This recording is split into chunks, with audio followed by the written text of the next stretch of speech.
നമസ്കാരം. ഞാൻ ചന്ദ്രമോഹനൻ.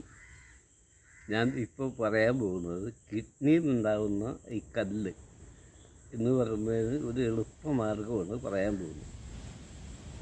അതായത് ഈ തമിഴ് താഴ്മ എന്ന് പറയും, ഈ തൈതായ്മ എന്ന് പറയും. ഈ കടലോരത്ത് അത് ധാരാളം ഉണ്ടാവാറുണ്ട്. തഴുതാമ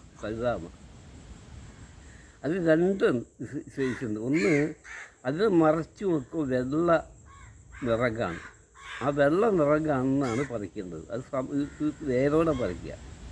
വേരോടെ പറിച്ചിട്ട് നല്ലോണം ഒന്ന് കഴുകി ചെറുതായിട്ട് അരിഞ്ഞ് അത് വെള്ളം തിളപ്പിച്ച് കുടിക്കുകയെന്നുണ്ടെങ്കിൽ ഒരു 3-4 ഗ്ലാസ് വെള്ളം ഡെയിലി കഴിക്കുകയെന്ന് എളുപ്പത്തിൽ അത് മാറിക്കിട്ടുന്നതാണ്. പിന്നെ ഈ തൈതായ്മ ഉപ്പേരി വെച്ചിട്ട് എങ്ങനെ വേണമെങ്കിലും നിങ്ങളുടെ വയറ്റിലേക്ക് ചെന്നാൽ എല്ലാ അസുഖങ്ങൾക്കും ഒരു ശമനം ഉണ്ടാവും.